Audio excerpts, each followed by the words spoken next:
พวกเฮาก็ผู้เฒ่าผู้แก่แล้วเนาะสิไปม่วนไปซื่นคือเด็กน้อยก็บ่คือเด้ผู้เฒ่าต้องเข้าวัดฟังธรรมจำศีลเห็นบ่ล่ะเฒ่าต้องอยู่ตามเฒ่าเด้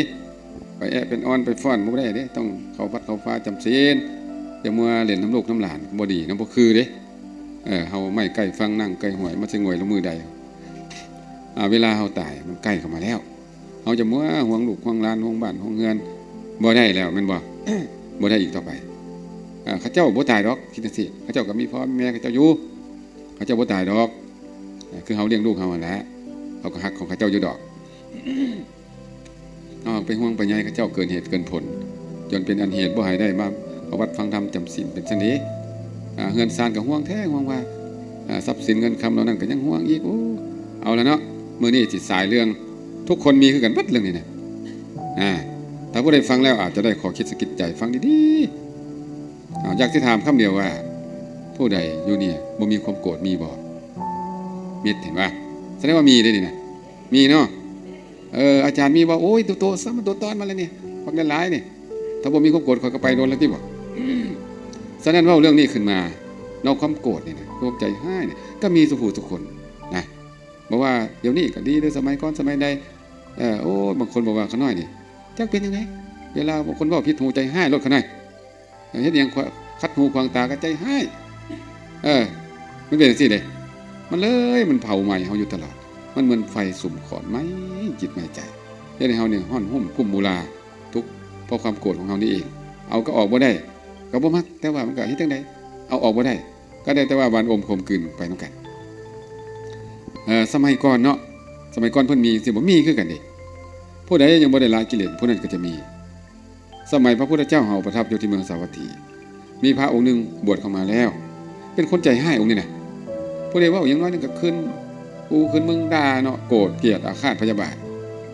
โอ้ยพระเจ้าประสงค์ก็เลยฟ้องพระพุทธเจ้าว่าองค์นี้นะขน้อยจักเพิ่นเป็นอีหยังว่ายังก็บ่ได้บ่ถูกใจจักอย่างเฮ็ดอีหยังก็บ่ถูกใจขน้อยพระองค์นี้น่ะเฮ็ดจังได๋แนวกับองค์นี้น่ะพระเจ้าก็เอิ้นมาภิกขุเจ้าเป็นคนมาโกรธมักใจให้หวะโดยขน้อยเป็นหยังคือเป็นจังซี่ขน้อยก็บ่ถูกคือกันฮักเป็นจังซี่มาแต่ใดว่าซั่นก่อนบวชขน้อยก็เป็นจังซี่ล่ะมาบวชขน้อยเอาก็เดี๋ยวว่าบวชแล้วสิลดละเลิกบ่คือเก่าปั๊บยุ่งขนาดแบบนี้เนาะเอามานำเด้บัดนี้มาบวชแล้วก็น่าจะทิ่มอยู่กันซะบ่ทิ่มเอามานำเนี่ยเขาเอาไปนำนี่ไปใส่ก็เอาไปน้ำฮักเหลือเกินนี่นะไปน้ำไปใส่ไปด้วยบ่ยอมทิ่มยอมปะกันว่าต่อไปฮักกันดีพระพุทธเจ้าก็เลยบอกว่าเจ้านี่บวชในศาสนาของพระพุทธเจ้าผู้บ่มีกิเลสเด้ผู้บ่มีโทสะบ่ละโทสะได้หมดแล้วเจ้าเป็นหยังคือบ่กำจัดความโลภความโกรธของเจ้านี่ให้หมดซะขนาดโบราณอาจารย์สมัยแต่ก่อนเพิ่นบ่ได้บวชในศาสนาพุทธเจ้าเลยเพิ่นยังสามารถห้ามความโกรธเพิ่นได้คนมีกิเลสห้ามความโกรธได้เป็นคนบ่ธรรมดาเด้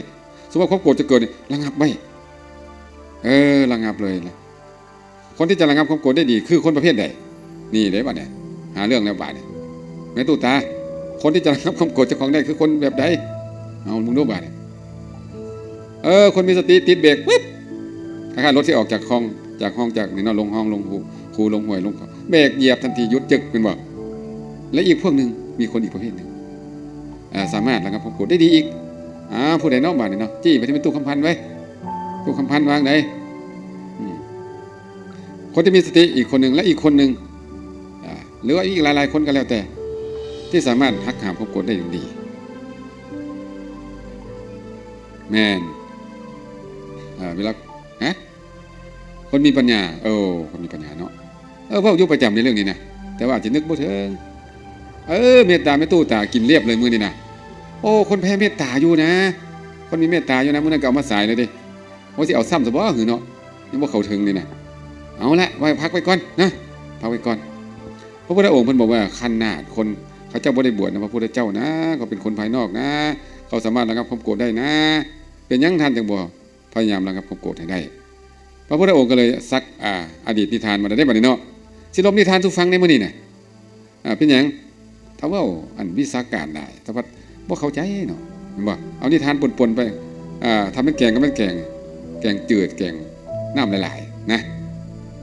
น้ำหลายๆมันจะม่วนคอเนาะเพิ่นก็เว้านิทานของเพิ่นนั่นแหละสมัยตถาคตในดึกดำบรรพ์โดนนานมาแล้ว ตถาคตเกิดอยู่ที่เป็นลูกของพราหมณ์มหาศาลร่ำรวยหังมีเป็นที่สุดเนาะอยู่ในเมืองพาราณสีเห็นไหมเจ้าพรหมทัตของนครอยู่เพิ่นไปเกิดเป็นลูกพราหมณ์พอใหญ่ขึ้นมาเนาะพอเกิดขึ้นมาแล้วเขาตั้งชื่อให้เพิ่นเด้พวกพี่น้องตั้งชื่อเอาหมอดูหมอยังมาเบิ่งลักษณะอาการของกุมารนี่สมควรที่ตั้งชื่อน่ะได้คนจังซี่เพิ่นบอกว่าเกิดขึ้นมานี่งามหาที่เปรียบบานบ่ได้เลยเด้คือรอเอานี่นะงามเป็นคนฉลาดนักแหลมเป็นมีปัญญากวดกาเบิ่งนี่โอ้ครบเบิดเนาะเลยตั้งชื่อเพิ่นโพธิกุมารโพธิเท่าโพธิเป็นว่าผู้ฮู้เนาะผู้ฮู้ได้โพธินี่ใหญ่กล้าใหญ่ขึ้นมาแล้วเนาะใหญ่กล้าหน้าบานขึ้นมาพ่อก็เลยบอกว่าเอ้ยลูกเอ้ยถ้าเจ้าบ่ห้ำบ่เรียนหนังสือนี่นะเจ้าสิครอบครองสมบัติทำบ่ได้เด้เพราะเป็นคนรวยเด้รวยที่สุดในนี่นะทั้งนี้เดี๋ยวเงินคำมึงดูเป็นตับบ่อึดบ่อยากเงินคำเฮาเปิดประตูให้เบิ่งนี่ห้องคำเบิ่งดูโอ้โหกองจนพูนห้องเงินก็กองไม่แต่รัตนแก้วหลายเนี่ยเจ็บมาหลายชั่วคนแล้วลูกเอ้ยหลายสมบูรณ์บ่ยากแล้วแต่ว่าเจ้าต้องไปเรียนวิชาต้องมีความรู้จังสิบริหารงานอันนี้ได้จังสิรักษาทรัพย์ได้ลูกชายฟังแล้วเป็นไงฟังแล้วโอ้ยก็บ่เบื่อเนาะคนมีปัญญานะเห็นกองเงินกองคำเนี่ยโอ้ยรักษาไว้เฮ็ดหยังพอเอ้ยเนาะให้มันทุกข์มันยากอย่างเนาะก็บ่ไปถิ่มลงน้ำถนนนี่เนาะแต่ว่าพระโพธิสัตว์เพิ่นก็บ่อยากทำลายน้ำจิตน้ำใจของพ่อแล้วมันนั่งพิจารณาว่าก็ไปเรียนก็ดีคือกันเด้จะได้ไปเรียนฮู้ได้เรียนฮู้อันนั้นอันนี้ได้ไปเรียนลายบีลายบอนส่งไปเรียนเมืองตะกศิลาคนไหนไปก็บ่ได้โดนได้จบเลยเด้โพธิเนาะคนฉลาดเรียนบัดเดียวจบบ่มีแนวสิเรียนแล้วว่าซั่นอาจารย์นิสาบ่บอกหมดแล้วหมดพุงค่อยแล้วเจ้าอยู่ซอยบ่ซอยอาจารย์สอนบ่หรือว่าเจ้าสิเมื่อบ้านโอ้ยขน้อยกับพี่พ่อมีแม่เนาะขน้อยขอเมื่อบ้านสักขน้อยโอ้ยอยู่สอนซอยก็ดีว่าเจ้าเก่งเลยเด้นี่เด้เก่งที่สุดตั้งแต่ค่อยเปิดสำนักบ่มีคนเก่งเกินนี่บ่มีเด้เจ้านี่อันดับ1เลยเด้นี่เด้ส่งกลับบ้านเนาะเมื่อบ้านเมื่อฮอดพ่อแม่นี่โอ้เฮ็ดจังได๋เนาะลูกเฮานี่นะมันซอแววไปทางอันไปทางบวชทางอย่างนี้นะอันนี้นะเฮ็ดจังได๋มันถูกมันไว้ก่อนนะอายุแค่16ปีพ่อแม่เตรียมแผนไว้แล้วไปสู่ขอนางกุมาริกาไว้เรียบร้อยแล้วไปเบิ่งไว้แล้วเบิ่งผู้สาวไว้เรียบร้อยเบิ่งลูกไผ่นะลูกสาวกำมือไหนมัดคอมันมือนั่นรถนี่ก็คิดว่าความคิดของแม่ทุกคนเป็นจังซี่แม่นบ่เป็นบ่เนี่ยผู้ใดเคยเป็นแม่เป็นบ่ตัววันเป็นบ่เป็นบ่ซั่นตัววันน่ะสิผูกลูกสิผูกลูกได้นี่ไหนวางแผนกัน2ผู้เฒ่าเพิ่นน่ะเอาเลยได้มานี่เฮาจัดการมันโลดเดี๋ยวมันสิหนีได้บ่ได้เด้นี่เบิ่งซอแววมันน่ะเบิ่งมันปฏิปทามันน่ะมันคือบ่อยากได้อย่างดีอย่างนี้นะนี่นะมันเบิ่งปฏิปทามันมาฮอดปั๊บฮอดบ้านเนาะพ่อแม่บอกว่าเดี๋ยวนี้พ่อกับแม่ได้เตรียมไปสู่ขอนางกุมาริกามาให้เรียบร้อยแล้วลูกเอ้ยโอ้ยพ่อเอ้ยข่อยยังบ่ทันอยากได้เมียข่อยพ่อข่อยบ่อยากต้องการเท่านี้นะให้ข่อยสักพัน2มื้อก่อนแม่แล้วใจของเพิ่นเป็นจังได๋ล่ะใจเพิ่นเบื่อแม่ตุเพิ่นไปฮู้เป็นโอ้บ่มีหยังเนาะไปเรียนมาก็บ่มีหยังบ่มีสาระหยังเนาะโลกอันนี้เนาะสู้ไปบวชเป็นพระฤาษีบ่ได้นี่เห็นบ่ล่ะเป็นสิเด้ของแท้ได้นี่น่ะบ่เป็นของปลอมเด้อนี่เอามาใส่นี่เด้อของแท้ล่ะเนี่ย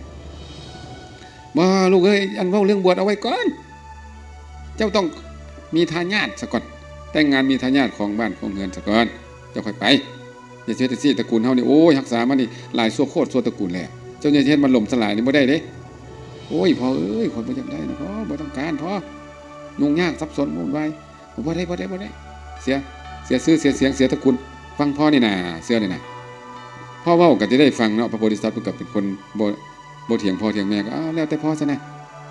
ในใจก็คิดอีกแนวนึงเด้ในใจเนี่ยในใจก็คิดอยู่ของเจ้าของไปสู่ขอนางกุมาริกามานะแต่งคักแน่เนาะงามนางนั่นก็งามแท้ๆเหมือนรอมาใส่กันได้คู่นี่แหละมารอมาใส่กันแล้วได้แต่งได้แปลงยามมื้อแลงมาลมกันอันนี้นะมันเจ้าก็มักอยู่อันแต่งงานนางน่ะบอกบ่เอ้าเจ้าหับปากเฮ็ดจังซั่นน่ะแม่ข่อยพุ่นน่ะพ่อแม่ข่อยบ่บังคับให้ข่อยมาแต่งงานกับเจ้าก็บ่มักข่อยก็คือกันก็บ่ได้มักเจ้าดิเอาเลยเด้อบัดนี้น่ะยุ่งแล้วเด้อบัดนี้เฮ็ดจังได๋ซั่นน่ะอยู่กันไปเอายังคันไว้เฮาน่ะบ่ต้องยุ่งกันเด้ห้ามเด้เอายังคันว่าบ่ให้ข้ามนอนเตียงเดียวกันเฮ็ดคือซื่อๆอันหลอกเฮ็ดละครหลอกพ่อหลอกแม่ซื่อๆดิบ่ยุ่งกันต่างคนต่างนั้น สมาธิไหว้พระสวดมนต์จำศีล8พอยังมาเวียนกะปลอมเป็นคนธรรมดาเห็นคือให้พ่อแม่เห็นยังมาขึ้นก็จำศีลไหว้พระภาวนาสาธุเด้อสาธุเด้อเดี๋ยวพ่อแม่ผู้ขาว่าตายไปมื้อใดผู้ขาสิไปบวชคิดจังซี่เด้ภาวนาอยู่ซี่ไหนโอ้ก็เป็นแต่บุญก็ยังว่าพ่อแม่ก็บ่ยืนก็เป็นน้ำแห้งอธิษฐานเพิ่นบ่ว่านี่แหละพ่อแม่ตายยังไงบ่ทันโดนพ่อแม่ละตายเนาะโอ้ยสาธุบ่ได้สาบแช่งดอกเฮาจะได้ไปตามวิธีของเฮาอันนี้มันคือค่ายบังคับนะมันอึดอัดเนาะคนเฮานี่นะขับที่ก็อยู่ได้ขับใจอยู่ยากอย่างว่าแหละไปพ่อแม่ตายแล้วก็เลยได้เมียนดังฟังดูครบเรียบร้อยเนาะตามพิธีของประเพณีสมัยนั้น ก็เลยจบพิธีแล้วก็เลยมาเอิ้นผู้เป็นเมียมานะเจ้าฟังให้ดีๆเด้อคอยสิมอบทรัพย์สมบัติทั้งหมดพร้อมได้เฮือนได้ซานให้เจ้าบริหารเด้อผู้เป็นเมียมาจังได๋อีกเจ้าเนี่ยฮะเจ้าสิไปไสเจ้าสิว่างได้ลองเฮ็ดจังซี่คอยสิไปบวชได้ยินบ่โธ่เจ้าละเอาขี้กระเทอมาให้ข่อยอมแล้วนี่เนาะฮะเจ้าสิเอาขี้กระเทอมาข่อยอมมั้ยนี่น่ะข่อยบ่อมดอกขี้กระเทอเจ้าน่ะเซาโลดแล้วเจ้าสิไปไสข่อยก็สิไปบวชเอาแล้วได้บาดเห็นบ่มันตรงกันนะตรงกันข่อยจะไปบวชอยู่ป่าหิมพานต์นางนั้นก็บอกข่อยก็สิไปอยู่ป่าหิมพานต์เอาแหละก็จะสิไปนำข่อยว่านี่น่ะก็แม่นแล้วเว้ยสิไปนำแล้วโอ้ยมันสิคือบ่เนาะนี่เนาะอยู่นำกันน่าจะไปปฏิบัติกับไปบวชก็สิไปนำกันเฮ็ดจังได๋เนาะเฮาบ่มีหยังกันอยู่แล้วผู้หญิงผู้ชายเป็นหมู่กันก็ได้บ่จำเป็นจะต้อง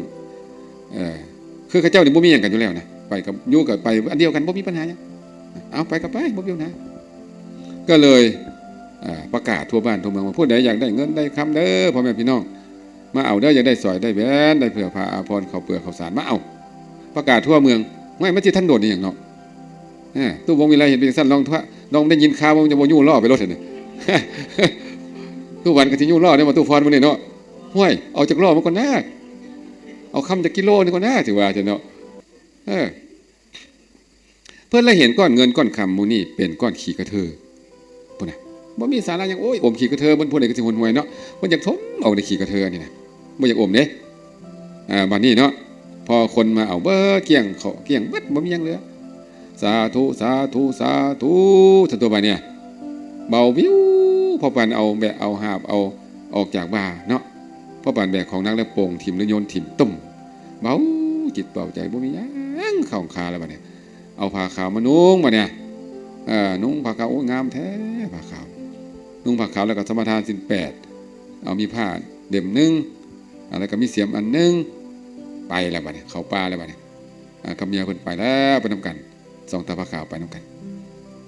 ชาวบ้านชาวเมืองโอ้ยงึดแล้วเนาะงึดสองผู้เมียน้อยนี่เนาะงึดแท้นี่นะเป็นหยังเนาะยังน้อยยังหนุ่มแล้วมันสละถิ่มหมดแล้วไปเป็นฤาษีเนาะนี่เนาะเขาจะมีปัญญาก็โอ้ยสมควรสาธุเขาน้อยสาธุเขาน้อยยังไปบ่ได้เสือผูกคอปอกผูกศอกปอกซุบกินยกเขาน้อยสาธุเด้อเขาน้อยสาธุเห็นป่ะมีคนสอนอย่างพวกบางคนบอกโคตรโง่เลยโง่ที่สุดคนเฮ็ดอันนี้น่ะโง่หลายมันต้องจังได๋ล่ะมันต้องเสพสุขกินอุ้ยม่วนซื่นโหแซวสนุกสนานมีลูกเต็มบ้านลานเต็มเมืองจังซี่เห็นป่ะอันคนที่เขาเจ้ามีสติปัญญาก็สาธุหวังว่าผู้ข้ามีโอกาสก็สิได้ไปบวชนำคือกันนั่นล่ะสาธุสาธุเขาน้อยสาธุนบมือเลยผู้ใดสิย่อผู้ใดสิติก็บ่ได้สนใจแล้วคนพวกนี้น่ะข่อยสิไปพำเพ็ญบารมีเพื่อเป็นพระพุทธเจ้าเพื่อพ้นทุกข์ของข่อยบ่สนใจข่อยบ่ยึดบ่ติดหยังจักอย่างคือใบบัวใบบอดเนาะไปเลยไปก็เลยไปเอาผ้าไปตัดไม้มาเฮ็ดตูบอยู่เนาะอยู่ห่างกันสมควรเจ้ามีหยังเด้อถ้าเจ้ามีเรื่องหยังให้ข่อยช่วยเหลือก็บอกเด้อถ้าบ่มีหยังอย่ายุ่งเด็ดขาดอยู่ไผอยู่มันเด้อเนี่ยไปหาเพื่อหามันก็ไปหาเองบ่ต้องมายุ่งกันว่าซะไปตั้งกติกาเฮาอยู่เป็นฆราวาสเฮาก็บ่ยุ่งกันอยู่แล้วมาบวชแล้วยังมายุ่งบ่เอาเด้นางก็ว่าโดยหากินหาไผหามันนะเดี๋ยวนี้น่ะเอาเสียมไปเอามีดไปเอาเฮ็ดเอาเรื่องไผเรื่องมันไปตื่นมื้อเช้าก็ไปหาเผือกหัวมันมาเนาะไปหาหมากไม้มีหมากไม้ก็กินหมากไม้บ่มีหยังก็กินใบไม้นั่นล่ะไปเก็บไปแล้วก็นั่งปฏิบัติธรรมจำศีล8โอ้ยมีความสุขวิเวกเด้จิตใจก็สงบบวชอยู่ในป่าหิมพานต์10 ปีเนาะ10 ปีแล้วก็เลยโอ้ยเฮานี่เนาะบ่ได้กินของสมของเค็มมาโดนแล้วรู้สึกว่าร่างกายจะอ่อนเพลียเด้ก็เลยชวนกันเนาะเฮาก็ไปหากินของสมของเค็ม เพื่อบำรุงร่างกายเขาจังหน่อยเขาจังมาจำศีลใหม่เนาะปรารบกันสิไปบ่ที่ไปน้ำบ่หรือว่าจะอยู่นี้พระโพธิสัตว์เอาไปแล้วไปใส่ก็ไปน้ำกันก็เลยมาอย่างมาละมาก็ใกล้สิฮอดเมืองก็มาพ่ออุทยานของพระราชาในเมืองพาราสีพระเจ้าพรหมทัตมีอุทยานงามร่มรื่นโอ้เนาะมีหมากไม้หมากตอกหลายไปพ่อกับคนที่เฝ้าสวนก็บอกว่าอาตมาเป็นพระฤาษีทั้งสองคนพวกอาตมาจะมาพักอยู่นี่ได้อยู่บ่อันพ้นเฝ้าสวนโอ้ได้ขนาดได้หมากไม้หมากตอกก็นิมนต์แล้วขนาดนิมนต์แล้วตามสบายแล้วขนาดเป็นคนเฝ้าสวนมีอย่างเกิดขึ้นขนาดพิศอบเองคนเฝ้าสวนก็จังแม่นดีเลยนี่ขนาดแล้วเราก็ปิดเรื่องนี้บ่ให้ผู้ใดฮู้ดิให้ไปอยู่แจอีกมุมหนึ่งเนาะบ้านนี้ฮอดเวลาฤดูหมากไม้คนเฝ้าสวนก็เลยเอาหมากไม้มาถวายพระราชาพระราชาโอ้ยเอามาแต่ไสว่าซั่นเอามาแต่อุทยานสวนอุทยานนั่นแหละขนาดกำลังเป็นหมากโอ้ขนาดโอ้ยว่าซั่นข่อยก็อยู่วังโดนแล้วข่อยอยากจะไปเที่ยวเลยเจ้าอนามัยเด้อบอกผู้บอกคนอนามัยจบให้งามให้ดีสะอาดปัดกวาดสะอาดคอยสิไปเที่ยวอุทยานเด้อโดยเขาน้อยโดยกันนะคนเฝ้าสวนพร้อมด้วยข้าทาสบริวารเนาะของพระราชาทั้งองค์ทหารก็ได้ไปน้ำไม้เนาะสะอาดจงงามพระราชาเสด็จได้ป่ะเนี่ยพระราชาเสด็จก็เดินไปเพิ่นเนาะปกติก็บ่เคยเดินไปแถวนั้นดอกปรากฏว่าย่างไปเรื่อยโอ้ยนึกงามมีแต่บนงามๆไปอุทยานมีแต่ดอกไม้มีแต่หมากไม้งามไปก็ไปพ่อฤาษีสองผัวเมียแหละพระโพธิสัตว์นะปฏิบัติธรรมอยู่พระราชาเนี่ยไปเห็นนั่นพระฤาษีผู้หญิงเนี่ยนะนางฤาษีเนี่ยนะเกิดความมักงามผ่องใสเด้บวชมา10 ปีเนาะความงามของนางก็ยังบ่ได้ลดละอย่างงามคือรอจนเพ้อละเมอพระราชาเพ้อบ่เคยเห็นคนจบคนงามจังซี่จักเทื่อว่าซั่นบ่เคยเห็นเลยอยู่ในวังนี่บ่งามขนาดนี้หน้าตาของน้ำเนี่ยนะพระราชาองค์นี้เพิ่มออกมานะบอกว่านางฤาษีองค์นี้สง่างามแท้หน้าตากว้างคือตาเนื้อแล้วก็ใบหน้าแจ่มใสอมยิ้มหน้าตาเบิกบานเนาะคืองามที่เนาะลงมักอย่างไงเลยบัดเนี่ยลงหักอย่างไงลงมักอย่างไงจนอดบ่ลนทนบ่ได้ไฟราคะกุ้มลุมเนาะก็เลยเฮาสิเอาไปเลยนี่ก็บ่ได้ดิเนาะสิเป็นอีหยังกับฤาษีนี่เนาะต้องไปถามฤาษีก่อนถ้าเอาไปเลยนี่บ่ได้นี่สิผิดนี่คนจะตำหนิติสินนี่ก็เลยไปถามฤาษีทำท่าไปขาบพระฤาษีเขาน้อยมีเรื่องลมนำอันพระฤาษีผู้เมียน่ะผู้หญิงน่ะอันที่นั่งอยู่น่ะเป็นอีหยังกับท่านฤาษีเขาน้อยโอ้ก็บ่เป็นหยังกันดอกมหาบ่ผิดบ่เป็นอีหยังกันนะเป็นหมู่ประพฤติปฏิบัติธรรมนำกันจังซี่ล่ะแต่ว่าสมัยก่อนแต่ก่อนเนาะเมื่อ10 กว่าปีแล้วก็เป็นเมียของข้าน้อยนี่แหละแต่ว่ามาตอนนี้บ่แม่นกันเนาะเป็นผู้ประพฤติธรรมร่วมกันต่างคนต่างอยู่บ่ยุ่งอีหยังกันดอกข้าน้อยว่าสิโอ้เพิ่นได้ท่าของเพิ่นเนาะโอ้โหความหวังเฮาความปรารถนาเฮานี่สิสมหวังว่าซั่นสิได้สมหวังบัดนี้ก็เลยคิดขึ้นมาอีกถ้าเฮาเอานางฤาษีนี่ไปนะฤาษีเพิ่นสิคิดจังไดเนาะในใจเพิ่นลองถามเพิ่นก่อนก็เลยถามท่านฤาษีว่าท่านฤาษีถ้าหากว่ามีคนเอาประโลกขึ้นมาดิถ้าว่ามีคนบางคนเนาะเกิดมักนางขึ้นแล้วก็เอานางนี่ไปท่านฤาษีจะว่าจังได๋ครับจะโกรธบ่พระฤาษีบอกว่าถ้าว่ามีคนเอานางนี่ไปถ้าว่าความโกรธของอาตมาเนี่ยเกิดขึ้นเนาะแล้วมันก็บ่เสื่อมไปอาตมามีชีวิตอยู่อาตมาจะข่มจนความโกรธนี่อย่างสัพพันธันใจเหมือนฝนหาใหญ่ที่ตกลงมาสามารถระงับดับฝุ่นให้สงบไปโอ้ได้โอกาสเพิ่นเลยบัดนี้นะได้โอกาสเลยบาดเนี่ยพระฤาษีว่านี่เราเข้าทางเพิ่นแล้วบ่บาดเนี่ยเพิ่นก็สั่งลูกน้องเพิ่นแล้วสั่งอำมาตย์ทหารเพิ่นเนาะจับนางฤาษีไปเนาะบ่ฟังเสียงเลยวันนี้จับแขนลากเลยนางนี่ก็เลยห้องขึ้นมาท่านฤาษีซอยเขาหน่อยเด้เขากำลังจับเขาหน่อยไปแล้วซอยเขาหน่อยเด้ซอยเขาหน่อยเด้พระฤาษีนี่นะเป็นตู้พระฤาษีได้ยินก็เลยเหลียวเบิ่งเท่าเดียวเท่านั้นบ่เดียวอีกนางสมาธินางนี่ก็ห้องอาธรรมกำลังปรากฏขึ้นในโลกแล้วอาธรรมความบ่ดีบ่งามกำลังปรากฏขึ้นในโลกแล้วข้าพเจ้าเป็นนาง เป็นพระฤาษีผู้หญิงเนาะประพฤติพรหมจรรย์บริสุทธิ์ตอนนี้เขากำลังจะทำบดีว่างามกับข้าพเจ้าแล้วยอมไปเนาะจนสุดทางบ่สนใจพวกทหารบ่สนใจพระราชาได้โอกาสลอยเมื่อเนาะเมื่อฮอดกับบ่ฟังเสียงแล้วเอานางนี่สร้างนางนี่มาก็บอกว่าเจ้าฮู้บ่ที่ข่อยจับเจ้ามาเนี่ยเจ้าฮู้บ่หมายความว่าไงบ่ฮู้นางบ่ฮู้เขาได้บ่ฮู้เรื่องอย่างผู้ใดเลยทั้งนั้นฮู้แต่วิธีประพฤติปฏิบัติธรรมเท่านั้นเรื่องคนอื่นเขาได้บ่เคยฮู้บ่เคยสนใจคอยต้องการเจ้าเป็นเมียเป็นอาคารมเหสีคอยจะมอบความเป็นใหญ่ทั้งหมดให้เจ้าครอบครองหมดเป็นใหญ่ในบ้านในเมืองเขามอบให้หมดเงินคำแก้วยศถาบรรดาศักดิ์พร้อมด้วยข้าทาสบริวารให้เป็นใหญ่หมดในเมืองนี้เจ้ายินดีบ่เจ้าต้องการบ่นางบ่วางได้ล่ะถ้าพระองค์ฮู้จากประวัติข้าน้อยเนาะพระองค์ก็จะบ่ต้องถามจังซี่ข้าน้อยเป็นฆราวาสข้าน้อยก็บ่ยินดีสละทรัพย์สมบัติทั้งหมดเอามาบวชประพฤติปฏิบัติข้าน้อยเห็นโทษของการของเงินมีเห็นโทษของการมียศมีลาภยศสรรเสริญสุขเป็นเครื่องผูกเครื่องพันคับแคบวุ่นวายเป็นที่มาแห่งทุลีนางแสดงทำอย่างไงเนาะแสดงทำแล้วก็พรรณนาคุณของการบวชมาเนี่ยการบวชข้าน้อยเห็นโทษมาข้าน้อยออกไปบวชสงบจิตสงบใจตัดเครื่องผูกเครื่องพันทั้งหลายประพฤติปฏิบัติเพื่อความพ้นทุกข์ข้าน้อยบ่มีความเกี่ยวของเรื่องพวกนี้บ่มีความต้องการแม้แต่ฝันก็บ่มีพรรณนาบ่ยอมพระราชาบอกจังได๋อ่อยจังได๋ก็บ่ยอมบ่มียอม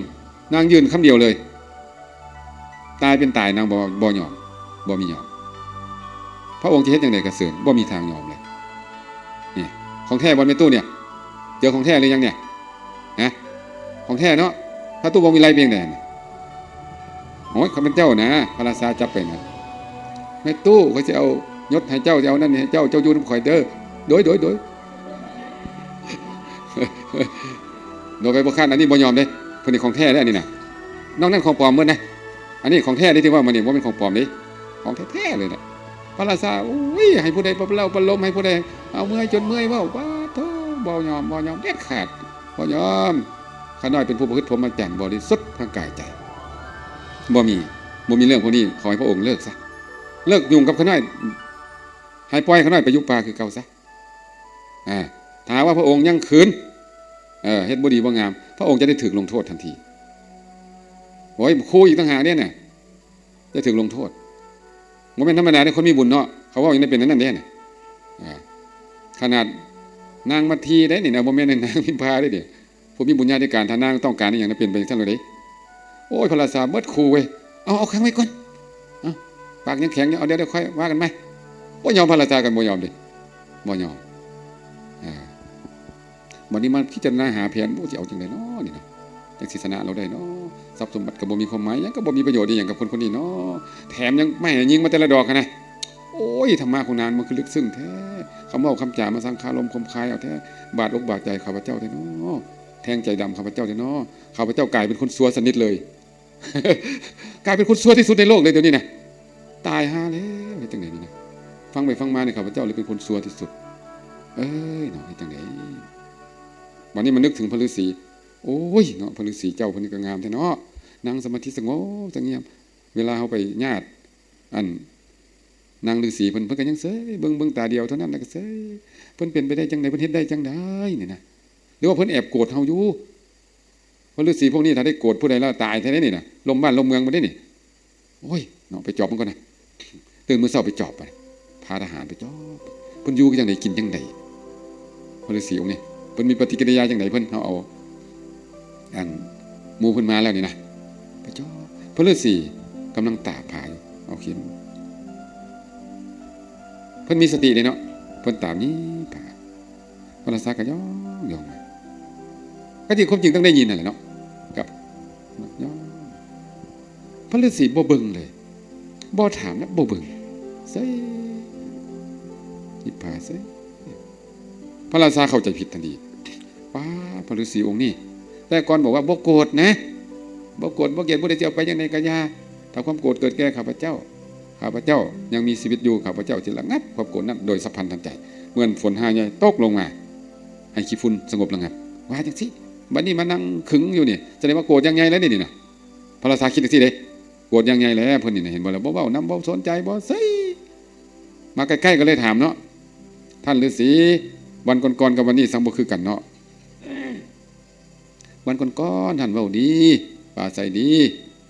มื้อนี้ท่านเป็นจังไดคือว่าทำท่า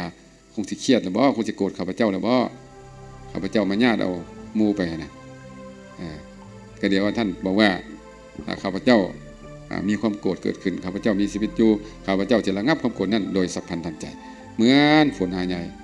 ระงับฝุ่นฉะนั้นก็ว่านั่นนี่เดี๋ยวนี้บ่คือเก่าเนาะพระฤาษีก็ว่าโอ้พระราชาสำคัญเฮาผิดแหละเฮาบ่ได้โกรธอีหยังเฮายิบผ่าอยู่เฮายิบผ่าของเฮาอยู่เฮามีสติยิบผ่าเจริญกรรมฐานไปนำยิบผ่าไปนำบุญเด้ของแท้ของแท้นี่ยิบผ่าก็มีสติในการนี้บ่สนใจผู้ใดเลยก็เลยถามเนาะอาตมาภาพไม่ได้โกรธผู้ใดอาตมาภาพก็มีสติของอาตมาภาพทำงานอาตมาภาพพระองค์ก็เรื่องของพระองค์ไม่ได้เกี่ยวกันพระองค์เช่นอย่างกับเรื่องของพระองค์ไม่ได้เกี่ยวกับอาตมาสร้างความงึดง่อยพระราชาเป็นอย่างยิ่งเบื้องแสดงอาการถ้าคนโกรธต้องเป็นยังไงล่ะจะต้องแสดงออกมานะมันบอกทั้งหน้าทั้งตาการเว้าน้ำเสียงหรือคำเว้าคำจามันต้องมีอยู่ในหันอยู่แต่อันนี้บ่มีเลยการเว้าก็ปกติกิริยาอาการปกติทุกอย่างเสนิ่งแห้งกว่าหนักกว่าเก่าอีกนิ่งกว่าเก่าอีกพระราชาที่สงสัยเขาอีกสงสัยว่าท่านฤาษีผู้ยิ่งใหญ่นะท่านบอกว่าถ้าว่าอาตมามีความโกรธถ้าความโกรธนั้นยังบ่เบิดไปอาตมามีชีวิตอยู่อาตมาจะระงับความโกรธนั้นโดยสัพพันธ์ใจเหมือนฝนหาใหญ่ตกลงมาข้าพเจ้าขอถามท่านว่าเมื่อความโกรธเกิดขึ้นแล้วข้าพเจ้ามีชีวิตอยู่จะระงับความโกรธนั้นจังไดระงับแนวใดวิธีระงับความโกรธท่านระงับแนวใดแบบใดขอให้ว่าให้ฟังแน่ครับนะพระฤาษีก็เลยบอกว่าถ้าหากว่าอาตมามีความโกรธเกิดขึ้นและอาตมาก็ยังมีชีวิตอยู่อาตมาระงับความโกรธนั้นโดยสัพพันธ์ด้วยการเจริญเมตตานี่เห็นไหมล่ะเพิ่นเจริญเมตตาว่าซั่นเพิ่นเจริญเมตตาเพิ่นอำนาจของเมตตาจะระงับความโกรธนั้นสัพพันธ์เหมือนฝนตกระงับฝุ่นได้ฉะนั้นว่าสิแล้วพระกเทศต่อไปอีกเลยมหาบพิตรอาตมาเห็นโทษในความโกรธเมื่อความโกรธเกิดขึ้นแล้วมันจะทำลายประโยชน์ตนและทำลายประโยชน์คนอื่นความโกรธเกิดขึ้นแล้วจะเป็นภัยอันใหญ่หลวงห้าแห่งทำลายทุกสิ่งทุกอย่างนะแล้วก็เห็นให้ตัวเองถูกทรมานเพราะความโกรธนั้นแล้วก็สติปัญญาก็ดับไปการโกรธนี่เป็นเรื่องของคนบ่มีปัญญามันเหมือนไฟที่ใหม่ขึ้นมาแล้วก็ทำลายทั้งตัวเองและทำลายทั้งเสื้อความโกรธก็คือกันเกิดขึ้นแล้วก็ทำลายตัวเองและทำลายความโกรธแล้วบ่เคยมีแนวดีบ่เคยเห็นความดีของความโกรธมีแต่เรื่องให้เรื่องบ่มีเรื่องดีพระฤาษีมันก็เทศไปเนาะเทศให้พระราชาฟังพระราชาก็ฟังจนจบพระราชาก็ความโกรธของพระราชาก็หมดไปความโลภที่ไปฮักนางฤาษีก็หมดไปคือกันโธ่พลท่านฤาษีนะท่านนี่ตอบปัญหานี้ถึกใจข้าพเจ้าหลายข้าพเจ้ามีความโกรธอยู่ในจิตอยู่ในใจมาโดนนานแล้วเพราะข้าพเจ้าได้ฟังธรรมกถาของท่านข้าพเจ้าจิตใจอ่อนโยนลงไปข้าพเจ้าสินำอันเพื่อนของท่านมาให้นะมาไว้แล้วก็ขอท่านฤาษีจงยกโทษขอขมาขอขมายกโทษนวดกรรมให้ข้าน้อยขอขมาละโทษข้าน้อยได้ล่วงเกินท่านฤาษีไปพระฤาษีก็ยกโทษให้บ่มีโทษมีกรรมให้พระองค์ตั้งต่ออยู่ในศีลอยู่ในธรรมเจริญเมตตาเด้อพระองค์เด้อพระองค์จะตลอดปลอดภัยพระราชาก็เลยสั่งคนไปนำเนาะนำฤาษีผู้หญิงนะดาบทผู้หญิงมาเอามามอบให้ข้าน้อยขอมอบคืนจะบ่แตะบ่ต้องแล้วก็ตั้งแต่ในวันนี้เป็นต้นไปขอฤาษีทั้งสองจงอยู่อุทยานแห่งนี้โดยความสุขสำราญข้าน้อยจะพิทักษ์รักษาอย่างสุดที่สุดจะบ่ให้มีอันตรายเกิดขึ้นตั้งแต่นี้วันนี้เป็นต้นไปเห็นไหมล่ะวิธีระงับความโกรธว่าไปเนาะนางปริภาสิกาหรือว่านางดาบทผู้หญิงก็ดีใจก็เลยมาถามว่าท่านฤาษีเฮ็ดจังไหนพระราชาจึงคืนข้าน้อยมาเนี่ยข้าน้อยได้เป็นทุกข์ก็เลยลมสู่ฝั่งโอ้สาธุพวกเขาพ้นจากบ่วงมัจจุราชแล้วพ้นจากบ่วงมารแล้วตั้งต่อพุทธปฏิบัติธรรมต่อไป สองผัวเมียฤาษีก็เลยได้ประพฤติปฏิบัติธรรมเนาะโจนว่านางฤาษีอันนี้นะก็ได้ตายไปนะตายก่อนก็ไปเกิดบ่ได้สารอภิญญาหรอกตายก็ไปเกิดที่บนสวรรค์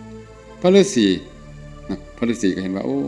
ตอนนี้หมดห่วงละหมดห่วงหมดบ่วงหมดตอนนางนี่อยู่ก็ได้เบื้องแยงไหนก็ได้เบื้องการรักษากับว่าที่บ่เบื้องก็ได้เบื้องกันแหละเนาะเฮ็ดจังได๋ก็จำเป็นต้องได้เบื้องโอ้ยเฮานี่อิสระคักละบัดนี้นะแต่ก่อนก็ยุ่งน้ำครอบน้ำพัวก็มายุ่งน้ำพ่อน้ำแม่ก็มายุ่งน้ำเมียนี่อีกนะไปบวชก็ยังต้องเอาเมียไปบ่ไปก็นำก้นนี่เฮ็ดจังได๋เอาบัดนี้เฮาปลอดโปร่งแล้วบัดนี้ไปแล้วเฮาบัดนี้เข้าป่าเนาะไปอยู่หิมพานต์คือเก่าบัดนี้จิตใจอิสระบ่ได้ยุ่งกับไผบ่ได้รับผิดชอบไผบัดตั้งจิตตั้งใจประพฤติปฏิบัติบ่โดนเนาะได้เกิดฌานอภิญญาเหาะเหินเดินอากาศบัดนี้บัดเนี่ยพระฤาษีบัดนี้นะพระฤาษีโพธิสัตว์ชื่อว่าโพธิเนี่ยเหาะเหินเดินอากาศบ่กลับมามนุษย์อีกเลยจนพุ่นแล้วจนตายเนาะตายไปก็เกิดพรหมโลกพุ่นน่ะเนาะอันนี้เราจะมาลมสู่กันฟังว่าพอเรื่องนี้จบลงไปเนาะพระเจ้าเทศเรื่องนี้จบลงไปพระองค์นั้นองค์ที่ใจให้นะก็ฟังติดตามมาด้วยไปฟังแล้วก็เอามาแผ่เจริญเมตตาเป็นน้ำเนาะเฮ้ไปนะพระเจ้าเทศจบปั๊บสำเร็จเลยองค์เนี่ยสำเร็จระดับใดเป็นพระอนาคามีความโกรธดับขาดสนิทเลยเหลือขั้นเดียวเป็นพระอรหันต์เนาะแล้วก็ญาติโยมที่มาฟังว่าภิกษุสามเณรทั้งหลายที่มาก็ได้บรรลุมรรคผลหลายองค์เนาะหลายคนก็ย้อนเรื่องนี้มาซะไปพระองค์ได้นำมาแก้ความโกรธถ้าผู้ใดมีความโกรธที่ตรงไหนก็ต้องเจริญเมตตาอยู่ประจำเมตตานี่มันเย็นเด้ถ้าอุปมาเมตตาคืออย่างคือน้ำโทสะความโกรธก็คือไฟเนาะเวลาไฟเกิดขึ้นก็เอาน้ำดับสินะเป็นอย่างคนเราจะมักเย็นบ่มักร้อนมักเย็นมักอยู่บนเย็นๆอาบน้ำเย็นๆกินน้ำเย็นๆเปิดพัดลมเย็นๆอยู่ป่าห่มบนห่มบนป่าเย็นๆมักเย็นแต่กายเนาะใจบ่มากฉะนั้นถ้าผู้ใดอยากเย็นใจนะใจเย็นให้ใจนี่เย็นนะใจเย็นบ่ฮ้อนบ่หนเอาแต่ไปต้องเจริญเมตตาเจริญเมตตาแบบเฮานี่วะสัพเพสัตตาคืออาจารย์อนุพงศ์พาแผ่เมตตาเนาะเพียงใดล่ะพอฟังบ่ล่ะสัพเพสัตตาแผ่ตัวเองก่อนอังสุขิโตโหมิขอให้ข้าพเจ้าจงมีความสุขนิทุกโขโหมิจงบ่มีความทุกข์อวิโลโหมิอย่าได้มีเวรมีภัยอปัญญาปโสโหมิอย่าได้มีความอาฆาตพยาบาทผู้ใดเลยอานิโคโหมิจงมีความสุขกายสุขใจสุขีอาตานังปริหารามิจงมีความสุขกายสุขใจให้ปราศจากทุกโศกโรคภัยด้วยเถิดปรารถนาดีแผ่เมตตาเจ้าของดิเวลาเราจะแผ่เมตตาคนอื่นนี่ต้องแผ่เมตตาเจ้าของก่อนเป็นคือเป็นสั้นล่ะแปลกเลยเนาะให้เจ้าของเข้าใจซะก่อนว่าเจ้าของเป็นคนมักจังสิมักสุขเกลียดทุกข์มักสัวฮักสุขเกลียดทุกข์ฮักตัวกลัวตายจังสิคนอื่นแพ้คนอื่นก็เป็นจังสิเอาตัวเองเป็นสักขีพยานก่อนซะไปเนาะเอาเป็นสักขีพยานซะก่อนแล้วก็ค่อยแพ้คนอื่นแพ้ไปเพิ่นว่าแพ้ไปทุกทิศแพ้ไปทิศตะวันออกแล้วก็แพ้ไปทิศใดอีกทิศใต้แพ้ไปทิศตะวันตกแพ้ไปทิศเหนืออ้อมไปแล้วก็แพ้ไปทิศใดอีกเสี่ยว8ทิศบ่เอาไปทิศก็แพ้ไปทิศน้อยแพ้ไปทิศเบื้องบนเบื้องเทิงเบื้องล่าง10ทิศแล้วสิเอา6ทิศก็แล้วแต่แพ้ไปเนาะบ่แม่นว่าแต่ปากซื่อแต่ใจก็ไปแพ้ไปเด้คำว่าแผ่เมตตาก็คือแผ่ความรักความปรารถนาดีไปหาคนก็ดีสัตว์ก็ดีถ้าว่าบ่เปลี่ยนเฮาก็ว่าเป็นความลาวก็ได้เด้ไอ้ตุ๊เอานี่แหละผู้ข้าขอแผ่ความรักความปรารถนาดีไปถึงคนก็ดีสัตว์ก็ดีพูดผีปีศาจอยู่ที่ภายในเรือนของข้าพเจ้าผู้ข้าขอแผ่ความรักความปรารถนาดีไปถึงคนก็ดีสัตว์ก็ดีพูดผีปีศาจเทวดาก็ดีที่อยู่บริเวณบ้านของข้าพเจ้าขอให้ท่านเหล่านั้นมีความสุขอย่าได้มีเวรมีภัยอย่าได้มีความอาฆาตพยาบาทอย่าได้มีความทุกข์จงรักษาตนอยู่เถิดนี่แล้วก็แผ่ไปมาเนี่ยพวกข่าวขอแผ่ความรักความปรารถนาดีไปถึงคนใจเขาต้องไปพร้อมเลยไปพร้อมพอแผ่ความรักความปรารถนาดีไปถึงคนก็ดีสัตว์ก็ดีพูดผีปีศาจก็ดี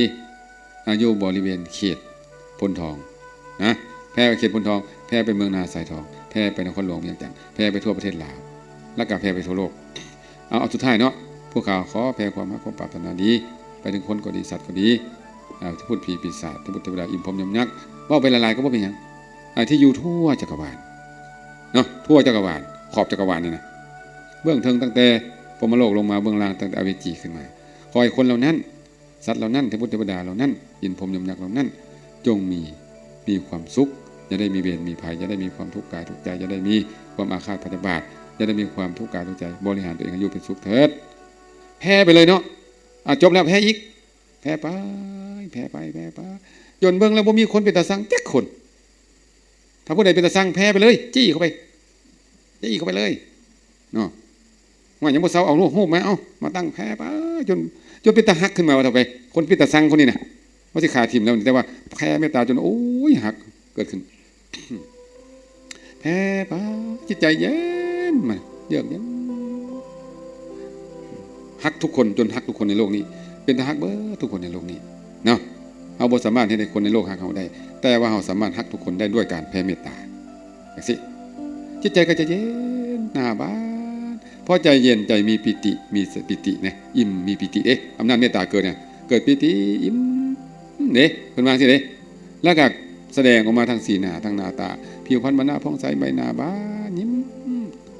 เด้เพิ่นว่าสิเด้ความโกรธบ่มีอีกเลยระงับดับสนิทเหมือนเอาน้ำดับไฟว่าซั่นเพิ่นว่าสิฉะนั้นนี่ผู้ใดมักโกรธมักเกลียดมักใจให้อาฆาตพยาบาทหมู่ต้องแผ่เมตตาดิมีวิธีเดียวนี่ว่าไปแผ่เมตตาเนาะดีที่สุดคือว่านี่แหละพระโพธิสัตว์เจ้าองค์นี่แหละพระฤาษีเพิ่นแผ่เมตตาเพิ่นพระราชาเฮ็ดจังได๋เพิ่นก็บ่โกรธบ่โกรธใช่บ่มีความโกรธคนมีกิเลสสามารถบังคับระงับกิเลสได้ขนาดนี้โอ้โหสุดยอดได้เนาะนี่เพิ่นสามารถคอนโทรลควบคุมกิเลสของเพิ่นบ่ให้เนียงติ่งบ่ให้มีอิทธิพลเหมือนเขากินยาระงับโรคไว้บ่ให้ออกมีอิทธิพลบ่ให้มาแสดงอิทธิฤทธิ์ไปให้อยู่บ่ให้กำเริบเนาะฉะนั้นเรื่องเมตตาเป็นเรื่องที่น่าประพฤติปฏิบัติเอามาพิจารณาหรือว่าจะท่านเขากับมองโลกในแง่ดีไปก่อนก็ได้คือเรื่องหลวงพ่อดีที่เว้าทุกฟังนั่นแหละให้เบิ่งเห็นดีให้ได้ให้เบิ่งบ่ดีนะเนาะคนส่วนใหญ่จะเบิ่งบ่ดีแม่นบ่ของข้าเจ้าบางงามๆไปเบิ่งบนบ่ดีมันฮะไปติฮะเบิ่งดูหาบ่ติจนได้แต่อันนี้เฮาบ่หาบ่ติเฮาหาบ่ดีคนละมุมแม่นบ่แม่ตุอันคนส่วนหลายจะเบิ่งแนวบ่ดีเด้อันนี้เฮาเบิ่งแนวดีซอกเบิ่งบ่ดีหาเบิ่งบ่ดีๆมันน่ะหาเบิ่งให้บ่ดีให้ได้แล้วฝึกให้เบิ่งโลกในแง่ดีเบิ่งเป็นนิสัยฉะนั้นทำอินนี่วางนี่แหละผู้ใดมาอย่างก็บ่ดีก่อนลดเอาดีน้ำหนาก็โอ้ฝนตกโอ้ดีฝนตกดีละเย็นสบายเขาในนาป่าในน้ำก็อุดมสมบูรณ์นี่เลยแดดออกมาโอ้ยดีแท้ดีไรให้แห้งไปใส่ก็สะดวกสบายตากเสื้อตากผ้าโอ้ยดีเอาในลมพัดเนาะโอ้ยลมพัดนี่ก็ดีละเย็นสบายเห็นไหมเขาเบิ้งซะว่าลมพัดต้นไม้หักกันเบิ้งบนลมพัดมันเย็นดีเย็นนะหนาวมาวันนี้หนาวก็โอ้ยหนาวนี่ดีไรหนาวนี่บ่ฮ้อนได้ดีเย็นได้สบายห่มผ้าอุ่นนอนหลับดีเด้มันจะมีอย่างอีกเนี่ยเอาเบิ่งสิแต่ว่านี่มีนิทานเนาะพระเจ้ากับมักเอามาเล่าสู่กันฟังอยู่เรื่อยๆนิทานสิเรานิทานจากเรื่องนึงเนาะเบิ่งโอ้ก็จะได้เวลาเลยตัวนี้นะเพราะว่าจะบอกว่าโดนในมื้อนี้นะเดี๋ยวสิสรุปเนาะฟังนิทานเรื่องนี้จบแล้วสรุปเลยนิทานเรื่องนี้เนี่ยมองในแง่ดีเบิ่งโลกในแง่ดีเนาะมีพระราชากับอมาตย์พวกนี้มีปกติมองในโลกในแง่ดีพระราชาเพิ่นมักขี่ม้าแอบม้าขี่ม้าโอ้ม้าเพิ่นดีเด้อยู่มามื้อนึงม้ามันดื้อจังได๋บุแลเตลิดเปิดเปิงเพิ่นตกหลังม้าไปเนาะอำมาตย์ยืนเบิ่งอยู่ยิ้มอำมาตย์หน้าดำหน้าแดงพระราชาขามันกินสบอยม้าตัวนี้มันก็โพดเถอะว่ามีจัดการขาทิ่มมันซะม้าแบบนี้น่ะมันสิเฮ็ดให้เขาตายได้นี่น่ะจมฟุ่มจมฝ่ายมาอำมาตย์ยิ้มอยู่ท่านอำมาตย์ม้าตัวนี้เป็นจังได๋เนี่ยดีขึ้นหน่อยโอ้โหพระราชาขึ้นยังมันดีบางไหนมันจะได้ค่อยตายนี่นะอำมาตย์ว่าสิดีขึ้นหน่อยถามว่าม้าตัวนี้นะพระองค์บ่ตกม้าเนี่ยมันจะเอาพระองค์ไปไกลขึ้นหน่อยอันนี้พระองค์ตกอยู่นี่ปลอดภัยดีแล้วขึ้นหน่อยนี่เห็นป่ะถ้าพระองค์บ่ตกหลังมันจะพาไปใส่กับพระจักนี่นะเขาป้าเขาดงมันจะอันตรายขึ้นหน่อยพระองค์ตกมาอยู่นี่นะพระองค์ปลอดภัยขึ้นหน่อยดีหลายขึ้นหน่อยดีละเห็นป่ะเพิ่นมองอย่างที่เด้มองน่ะดีอยู่ต่อมาอีกมันได้เกิดกบฏเนาะมีอำมาตย์อีกกลุ่มหนึ่งสิยึดอำนาจพระราชาได้กุ้มใจเหลือเกินมันผู้ใดเป็นผู้ใดเนาะนี่เนาะ กระแสข่าวออกมาวางสิเขาจะยึดอำนาจเขาจะคนล่มเพิ่นอามานี่นั่งยิ้มอยู่เอ้าท่านอามาตย์ท่านยังยิ้มยังหัวอยู่บ่เนี่ยบ้านเมืองเดือดร้อนปะนี่น่ะเขาเกิดเสือที่คนล่มบ้านเมืองเฮานี่นะ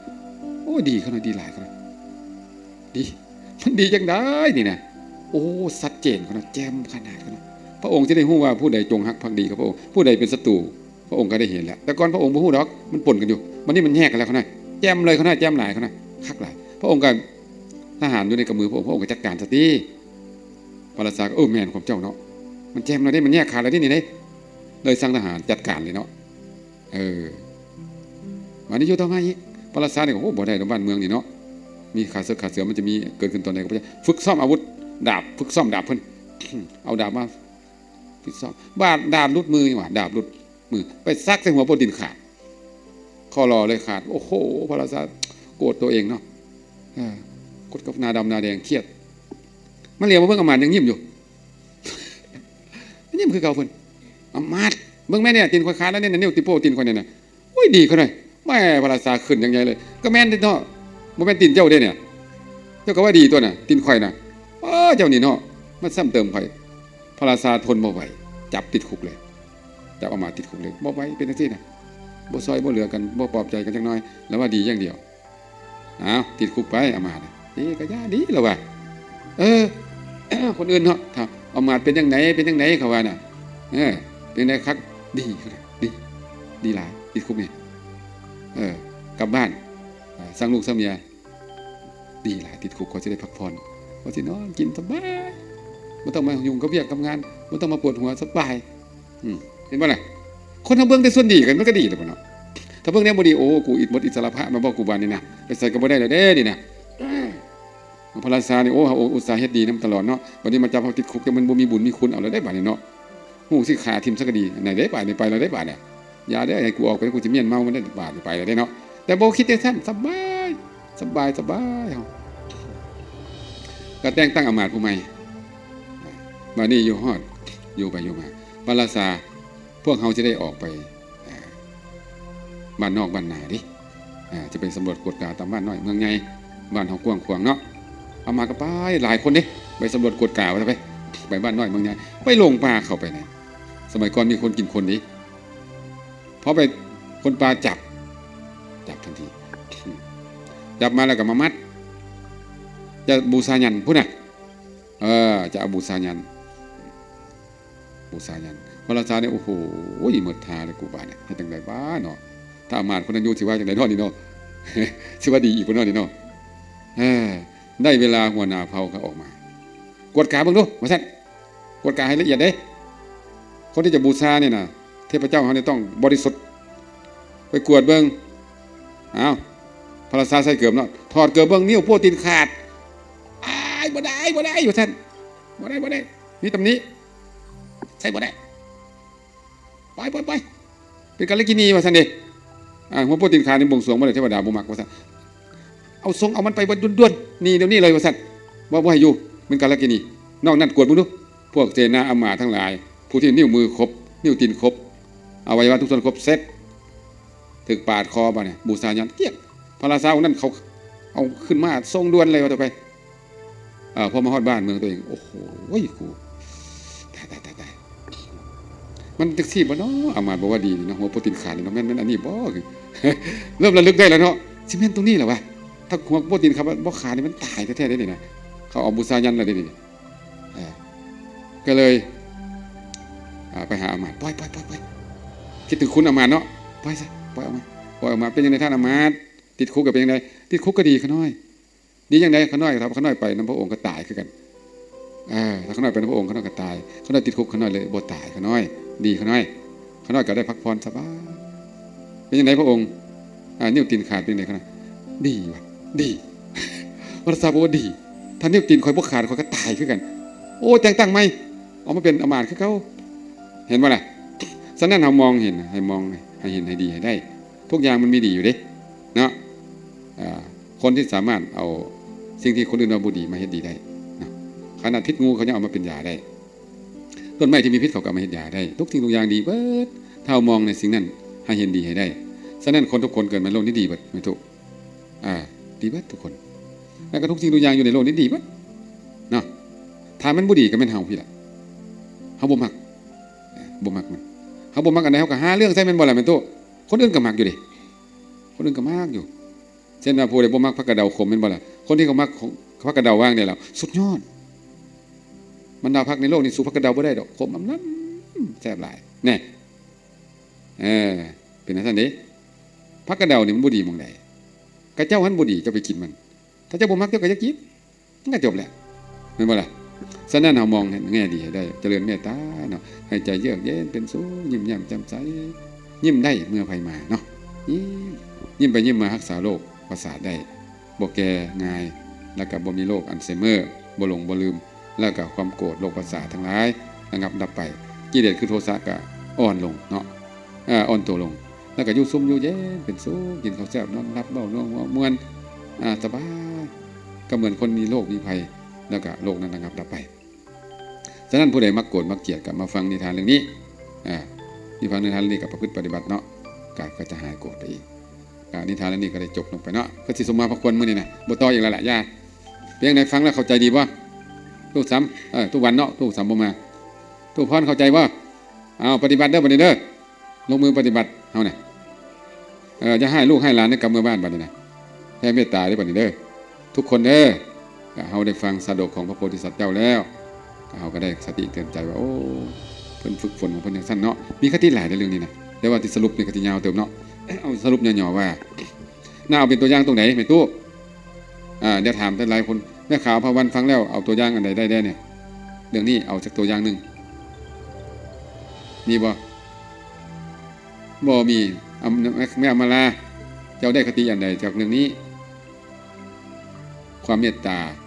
แล้วก็แม่ขาวนางวางไหนได้อันใดได้ระงับความโกรธ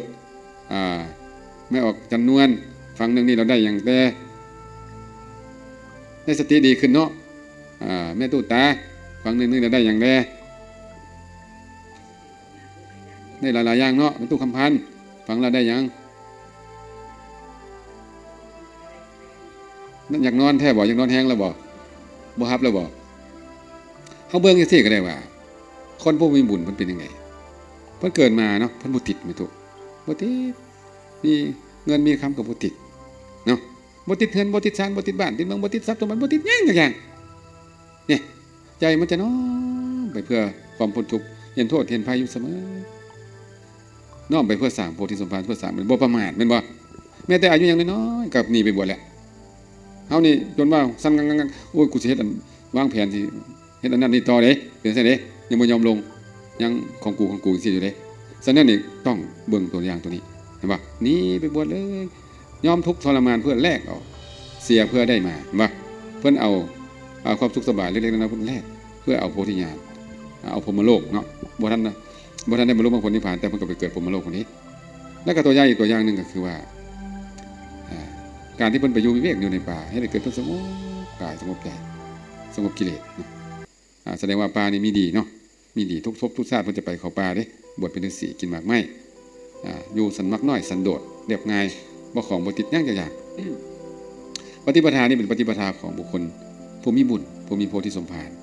สั่งสมมาแล้วก็บ่โกรธเนาะบ่โกรธแผ่เมตตาอยู่ตลอดในที่สุดดาบทฤาษีองค์นี้ก็ได้ฌานปัญญาเนาะตายไปก็เกิดพรหมโลกแล้วออกจากพรหมโลกเพิ่นก็มาสืบต่อบารมีก็ได้เป็นพระพุทธเจ้าองค์ปัจจุบันนี้แหละเพิ่นก็พ้นทุกข์พ้นอาสวะกิเลสไปเรียบร้อยนิพพานแล้วก็เหลือแต่พวกเฮายังวนเวียนอยู่ในสังสารวัฏนี้เอาฟังนิทานเรื่องนี้แหละก็พระองค์นั้นที่มาโกรธก็หายโกรธไปเนาะหายโกรธพระราชาก็หายโกรธเป็นแถวๆเลยอาจจะความเครียดความโกรธ อันนี้ก็ขอให้ทุกท่านทุกคนได้ฟังแล้วก็จงเอามาเป็นคติเตือนใจเป็นเครื่องดำเนินชีวิตของพวกเราเป็นทิฏฐานุคติเอาส่วนใดได้ก็เอามาโดยเฉพาะเมตตาควรจะมาใส่มันใส่ได้ผลอีหลีเมตตานี่ระงับความโกรธได้อีดีแล้วเทศให้เฮาอยู่ซุ่มอยู่เย็นบ่มีพยาธิพยาโรคาบ่มีโรคกายโรคใจโรคเครียดก็บ่มีโรคประสาทก็บ่มีโรคหลงโรคลืมก็บ่มียิ้มแย้มแจ่มใส